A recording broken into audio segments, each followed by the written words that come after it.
तेलंगाना विधानसभा चुनाव कांग्रेस के लिए टर्न अराउंड साबित हुआ। हिमाचल कर्नाटक के बाद तीसरा राज्य बना जहां कांग्रेस ने बुरी हालत में होने के बाद भी प्रचंड बहुमत से सरकार बनाई। कर्नाटक हिमाचल के बाद तेलंगाना में कांग्रेस की जीत ने देश की राजनीति बदल दी। माना गया कि राहुल गांधी के गारंटी वाले चुनावी वादे जो हैं वो कांग्रेस की किस्मत पलट देंगे और पलट दी। कैश गिफ्ट बांटकर चुनाव जीतने का पुराना इतिहास रहा है। कांग्रेस ने इसी सिस्टम में अपने को रिवाइव किया। रेवड़ी कहने वाले पीएम मोदी की भी पार्टी इसमें पीछे नहीं रही। तेलंगाना में करिश्माई जीत के बाद रेवंत रेड्डी पूरे जुनून के साथ कांग्रेस की गारंटी वाले वादे पूरे करने में जुटे हैं। इसी जुनून के साथ एक और गारंटी लागू हुई है। बेरोजगार नौजवानों को अपना रोजगार शुरू करने के लिए सरकारी मदद की योजना राजीव युवा विकासम लाइव हो गई है। तेलंगाना के 5 लाख युवाओं को अपना काम शुरू करने के लिए 3 लाख तक की मदद तेलंगाना सरकार देगी। इसके लिए डेडिकेटेड पोर्टल www.tgommsnewcgg.gov.in की शुरुआत की गई है। 5 अप्रैल तक राजीव गांधी विकासम के लिए आवेदन किया जा सकता है। 6 अप्रैल से 31 मई तक आवेदनों की स्क्रूटनी होगी। 2 जून को तेलंगाना के स्थापना दिवस पर सरकार रोजगार शुरू करने के लिए सस्ते कर्ज देना शुरू करेगी। तेलंगाना सरकार की योजना सस्ता लोन देने की है। 1 लाख के लोन पर 80% सब्सिडी मिलेगी। 20% युवाओं को अपनी जेब से लगाना होगा। 1 से 2 लाख वाले लोन पर 70% सब्सिडी होगी। 30% युवाओं को खुद लगाना होगा। 3 लाख के लोन पर 60% सब्सिडी मिलेगी, जो कि इस हिसाब से 40% युवाओं को अपनी तरफ से अपनी जेब से लगाना होगा। बेरोजगारों को अपने पैरों पर खड़े होने की इस स्कीम पर सरकार के करीब 6,000 करोड़ खर्च होने वाले हैं। SC, ST, BC अल्पसंख्यक युवाओं पर खास फोकस रहेगा। ऐसी योजना राज्य विभाजन से पहले 2013 में आंध्र प्रदेश में कांग्रेस सरकार ने शुरू की थी। तेलंगाना राज्य बनने के बाद केसीआर की सरकार बनी तो योजना खत्म कर दी गई थी। चुनाव में कांग्रेस ने बेरोजगारों के लिए योजना को गारंटी बनाया, अब लागू किया जा रहा है। 26 जनवरी को भी तेलंगाना सरकार ने कांग्रेस की गारंटियां लागू करने की घोषणा की थी। रायथू योजना भी शुरू हो चुकी है। किसानों के कर्ज माफी की योजना भी चल रही है। गारंटियां लागू करने से तेलंगाना सरकार पर पैसों को लेकर प्रेशर है। सीएम ने पहली बार खुलासा किया कि 1 तारीख को सरकारी कर्मचारियों को सैलरी देने में मुश्किल हो रही है। उन्होंने कर्मचारियों से अपील की है कि अभी डीए की मांग ना करें। रेवंत रेड्डी के इस बयान पर बीजेपी, बीआरएस ने कांग्रेस, राहुल गांधी और रेवंत रेड्डी पर चढ़ाई कर दी है। सवालों के घेरे में है कांग्रेस की गारंटी वाले चुनावी वादे। तेलंगाना चुनाव में रेवंत रेड्डी कांग्रेस के फेस थे। राहुल गांधी की छाया की तरह उन्होंने चुनाव में प्लानिंग का काम किया और फिर जीत कर भी दिखाया। पता नहीं साल भर से सरकार चलाने का अनुभव है या गारंटियां लागू करने का pressure.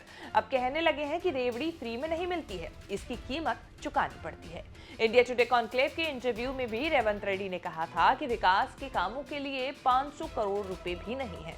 Telangana debts are not 3.75 lakh crores. Telangana debts are 7 lakh crores. 7 lakh crores. हम 2014 में केसीआर को जब तेलंगाना राज्य बनाकर तब हाथ में दिया था 69,000 प्लस क्रोस डेप्ट था। काली चंद्रशेखर राव 10 साल में 6 लाख करोड़ के ऊपर डेट्स ले आके हमारे सर पर डालकर चला गया। आज मेरा state income is 18,500 crores per month.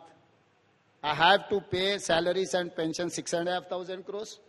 I have to pay per month 6,500 crores on these debts and interest, capital and interest. So 13,000 crores if you are eating, if you are not eating, you are chai piye ya nahi piye, I have to pay 13,000 crores on before 10th.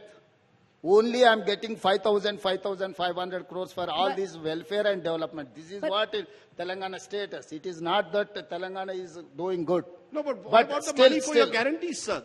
How are you going to pay for the guarantees? 4,000 rupees to unemployed youth. सही सवाल पूछा राजदीप जी। आप जो गलतफहमी में था, मैं भी वही गलतफहमी 3.75 लाख करोड़ डेब्ट से ये जो इनकम है इसके हिसाब से हम कुछ कर सकता है, मगर कुर्सी में बैठने के बाद असली रूप हमें पता लग गया। Come on. Yes. Chief Minister is telling us that you realized only after you became Chief Minister that you can't pay for your guarantees. Not guarantees. repayment of loans. I am not saying that I am not going to pay for guarantees. Revanth Reddy ये नहीं कह रहे कि कांग्रेस की चुनावी गारंटियां पूरी करने के लिए खजाना खाली हो गया। वो तो ये समझा रहे हैं कि केसीआर के 10 साल के शासनकाल में तेलंगाना में इतनी लूट हुई कि खजाना खाली हो गया। केसीआर के मिसमैनेजमेंट को ही मिसाल देते हुए उन्होंने कहा कि केसीआर दिसंबर 2023 से फरवरी 2025 तक यानी कि 15 महीने में 2 दिन विधानसभा आए और 57,84,000 की सैलरी ले गए। చంద్రశేఖరరావు గారు ప్రతిపక్ష నాయకుడు అధ్యక్ష.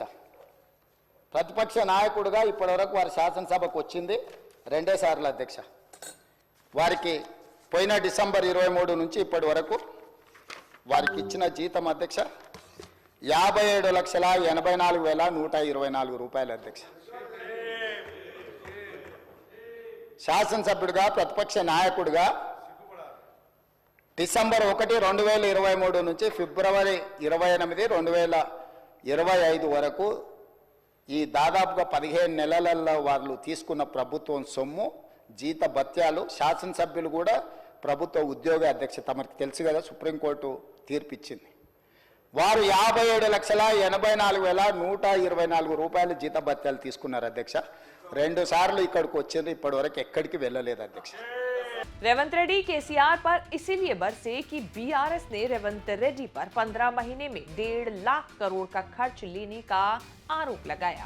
पलटवार में रेवंत रेड्डी ने फैक्ट्स रख दिए कि कांग्रेस सरकार ने 4,682 करोड़ का ही खर्च किया।